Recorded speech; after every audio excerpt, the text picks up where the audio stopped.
Sedang asyik-asyiknya minum soda, ada yang melempar kepala aku dari belakang pakai bantal sofa. Sialan, aku hampir tersedak dibuatnya.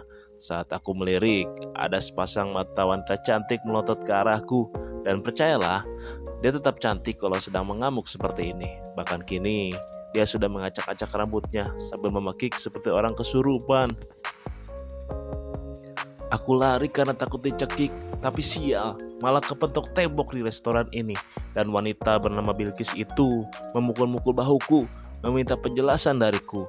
Tolonglah, jangan pukul lagi. Geli banget dipukul cewek tak berdaya, tapi so buas seperti ini. Hentikan Bilkis, apa yang kamu lakukan? Semua orang menatap ke arah kita. Kenapa kamu lakukan ini padaku, Kenzi? Bukankah kita sudah pacaran lama? Kenapa kamu menikah dengan wanita lain? Aku mencengkram tangan wanita itu karena tangannya masih saja tak bisa diam.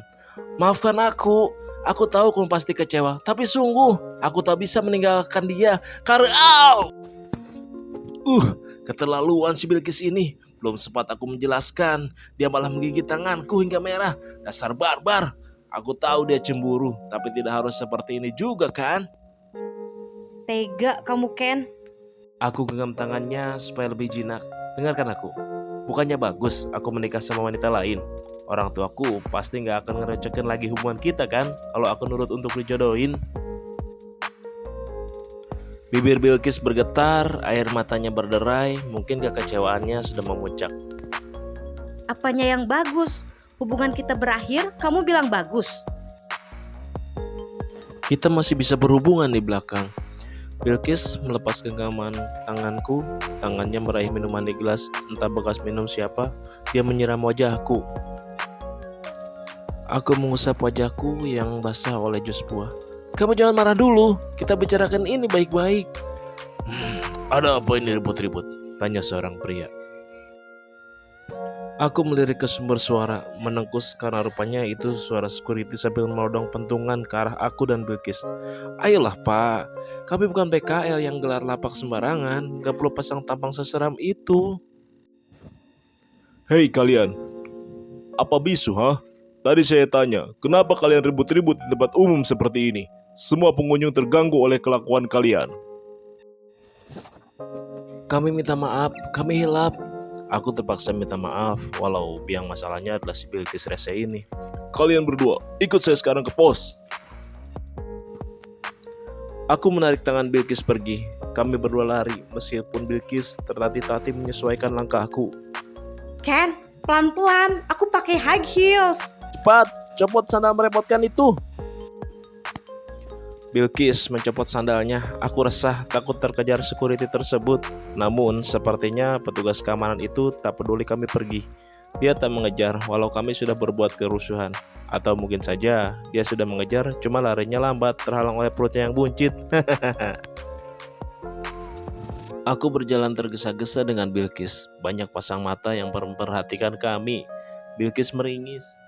Panas di Ken, kakiku. Aku memang bersalah. Bisa-bisanya aku biarkan Bilkis nyeker berjalan di atas aspal yang tersengat matahari. Aku mendongnya hingga mendekati mobilku. Aku anterin kamu pulang dulu, bujukku sambil membuka pintu mobil untuknya. Gak usah, aku bawa mobil sendiri.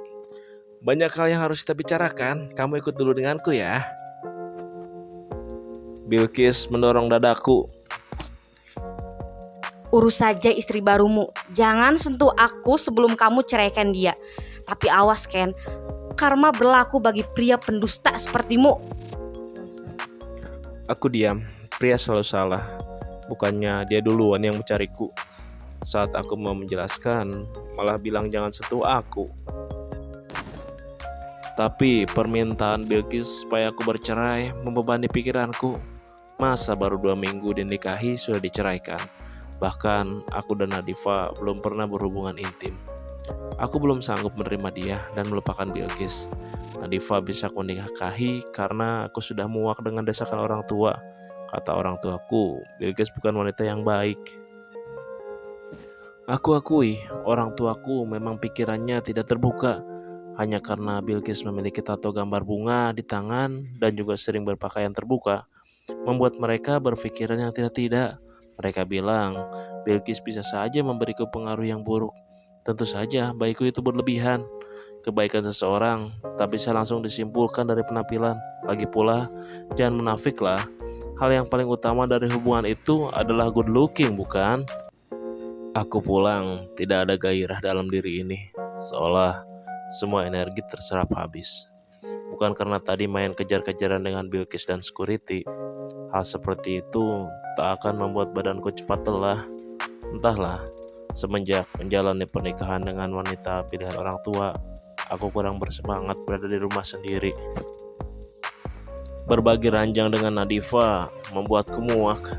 Dia tak tahu caranya melayani pria, atau bahkan bisa saja dia juga muak berada di dekatku. Orang tua kami terlalu berharap lebih pada kami. Orang tuaku dan orang tua Nadifa mungkin akan pingsan berjamaah jika tahu bahwa aku dan istriku itu jarang berkomunikasi di rumah. Kami bagai orang asing di atap yang sama. Sementara itu, mereka menodong minta cucu cepat-cepat. Apalagi ibu, dari awal pernikahan rutin kasih minuman herbal penyubur kandungan untuk Nadifa. Kasihan ya, minumannya mubazir karena aku sebagai pelaku produksi malah belum mengolah bahan bakunya sama sekali. Aku mengempaskan diri di sofa sambil mendengar suara masakan di atas wajan. Nadifa masih belum selesai masak. Dia begitu lamban. Bagaimana tak lamban? Dia sering bolak-balik lihat smartphone untuk melihat tutorial masak di YouTube. Aku pernah memergokinya. Kadang aku ingin mengumpat pada orang tuaku. Kupikir pengganti Bilqis baik apa? Ternyata hanya cewek manja yang belum paham dapur. Nadifa menghampiri dengan membawa secangkir teh. Dia meletakkan cangkir itu di meja sambil tersenyum. Sudah pulang Mas Ken? Diminum dulu ya.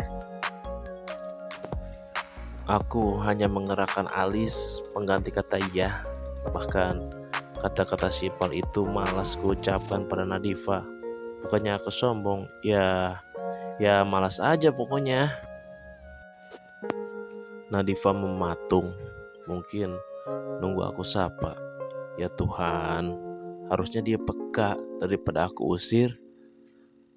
Udah selesai masaknya? Tanya aku. Baru matang. Mau makan sekarang Mas Ken?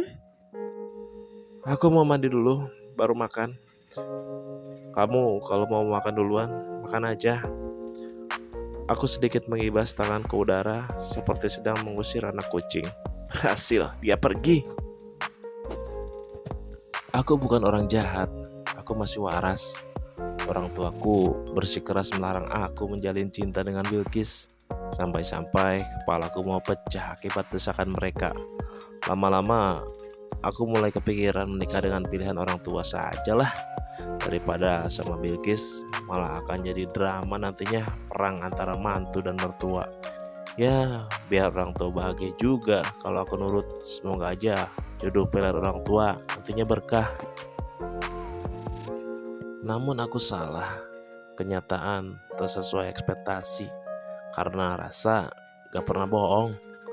Mantan terindah yang aku lepas, wajahnya masih nyangkut di otak.